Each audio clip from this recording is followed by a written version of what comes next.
একটা অজস্র প্রশ্ন পাই বাবা মায়েদের কাছ থেকে যে পাথফাইন্ডার, ফিটজেই, আকাশ এগুলোর প্রিপারেশন, যেগুলো দিচ্ছে ক্লাস 7, 8, 9, 10-এর জন্য, এগুলো নেব কিনা, বা এই সংস্থাগুলো রেপুটেবল কিনা, এদের বিজনেস সৎ কিনা।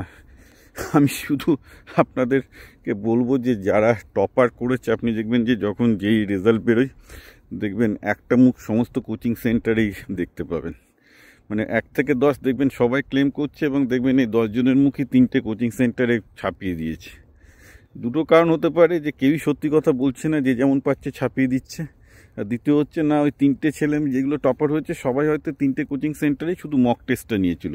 3টে কোচিং সেন্টারে পড়ার পক্ষে তো ফিজিক্যালি কারোর পক্ষে সম্ভব না, রাইট? আপনি একটু খুঁজি করে দেখুন, তাহলে আপনি বুঝতে পারবেন যে এই কোচিং সেন্টার কীরকম ঠপবাজি চালায়। তো ব্যাপারটা হচ্ছে এরকম, সে ফিজিক্স চালাই হোক আর যাই হোক না কেন, কোচিং সেন্টারে গিয়ে আপনার ছেলেমেয়ে কিছু শিখবে না, শিখতে তাকে নিজেকেই হবে।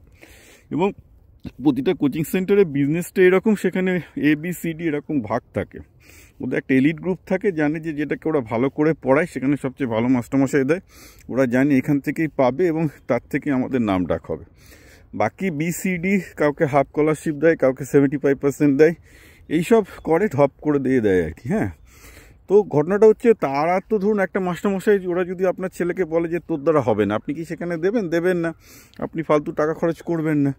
তো তাদের ওই জন্য একটা লোভ দেখাতে হবে আপনাকে।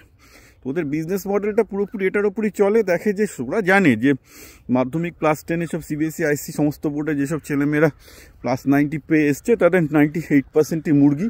যে আমি আবার বলছি 98%ই মুরগি, কারণ তারা রেডি নয়, মুখস্থ করে এসছে। কিন্তু তাদের মধ্যে 2% আছে যারা সেলফ স্টাডি করে, যাদের সেলফ ড্রাইভ অত্যন্ত বেশি, নিজেদের শেখার ইচ্ছা আছে, ওরা সেই ছেলেগুলোকে টার্গেট করে, তাদের ফুল ফেলোশিপ দেয়।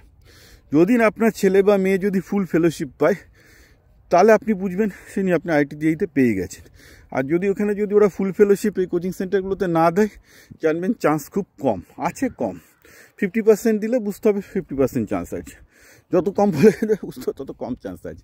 এটা একটা বিজনেস মডেল আর কি, যে বেসিক্যালি যেগুলো পাবে সেগুলোকে বিনা পয়সায় পড়িয়ে নাম করবে, বাকিদের মুরগি বানাবে, সোজা কথা আর কি।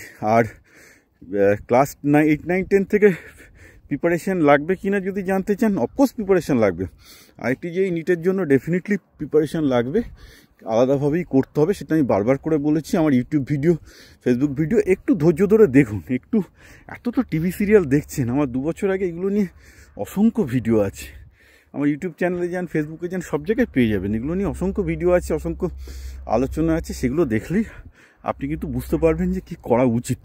এবং আমি বারবার করে বলছি, আবার বলবো যে সেলফ স্টাডি এগুলোর বিকল্প নেই। কোচিং সেন্টার মক টেস্টের জন্য ঠিক আছে, আদারওয়াইজ আর কোনো কিছুর জন্য যদি আপনার ছেলের কোচিং সেন্টার লাগে, আই রিপিট, মক টেস্ট ছাড়া আর কোনো কিছুর জন্য যদি আপনার ছেলের কোচিং সেন্টার লাগে, আপনার ছেলের নিট বা জেইতে পাওয়ার সম্ভাবনা নেই।